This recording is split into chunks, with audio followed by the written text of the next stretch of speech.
Everyone, আজকের ভিডিওতে আমরা জানবো ডিএনএ ভার্সেস আরএনএ মারামারি। সে অনেক কাল আগের কথা।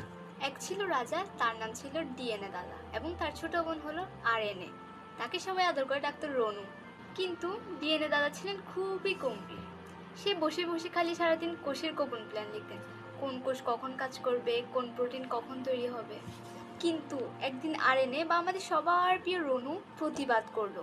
সে বলল যে দাদা, তুমি শুধু কাগজে কাগজে লিখতে থাকো, কিন্তু কাজের বেলা সব আমাকে একা করতে হয়। ডিএনএ দাদা বলল, তোর তো আমার মতো দুইটা স্ট্যান্ডও নাই, আমি ডাবল হেলিক্স, কিন্তু তুই একতারা বিনার মতো। আরএনএ বা রনু বলল, হ্যাঁ আমি সিঙ্গেল হেলিক্স, আমি একতারা বিনাই, আমার সেই টানেই তো প্রোটিনের গান হয়, তুমি তো খালি বসে বসে লেকচার দাও। ডিএনএ বলল, তুই তো শুধু মেসেজ নিস, আসল করতো আমার, আমি তাকে নিউক্লিয়াসের ভিতরে রাজপ্রাসাদে, আর তুই তো সাইটোপ্লাজমের আশেপাশে ঘুরিস। কিন্তু আরএনএ নাছোড়বান্দা, সে বলল, তুমি কোড দাও আর আমি সেই কোড নিয়ে যাই রাইবোজোমে। প্রোটিন তৈরি হয়ে তো আমার দৌড়াদৌড়িতে, তাই আমি বেশি ইম্পর্টেন্ট। তুমি তো খালি রাজপ্রাসাদে বসে বসে আমাকে অর্ডার দাও।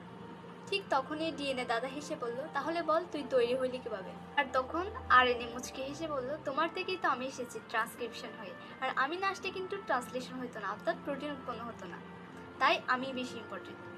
আর তখনই সেলের মাস্টারমশাই নিউক্লিয়াস এসে তাদেরকে বলে, আরে তোমরা দুজনেই তো খুব ইম্পর্টেন্ট, আরএনএ না থাকলে কোনো কাজ হতো না, ডিএনএ না থাকলে তো কোডই আসতো না, তোমরা আসলে খুবই দুর্দান্ত একটা টিম।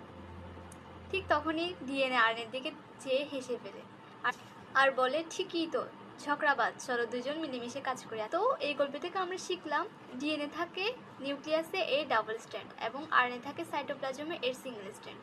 ডিএনএ কোড তৈরি করে, একে বলা হয় ট্রান্সক্রিপশন, এবং আরএনএ সেই কোড নিয়ে যায় রাইবোজোমে, একে বলা হয় ট্রান্সলেশন। আর ডিএনএ হলো বই, এবং আরএনএ হলো সেই বইয়ের পাঠক প্লাস মেসেঞ্জার। আমি ডিএনএ এবং আরএনএ এর বেসিক নিয়ে দুইটি ক্লাস নিয়েছি, তোমরা চাইলে সেই ক্লাসগুলো ভিজিট করে আসতে পারো, আশা করি তোমাদের বেসিক ক্লিয়ার হয়ে যাবে। আমি ডিসক্রিপশন বক্সে সেই ক্লাস দুটি লিঙ্ক দিয়ে দেবো। এই ভিডিওটি কেমন লাগলো? ভালো লেগে থাকলে অবশ্যই লাইক, কমেন্ট এবং শেয়ার করো। দেখা হচ্ছে নেক্সট ভিডিওতে, ততদিন পর্যন্ত সবাই ভালো থাকো, সুস্থ থাকো, আল্লাহ হাফেজ সবাই।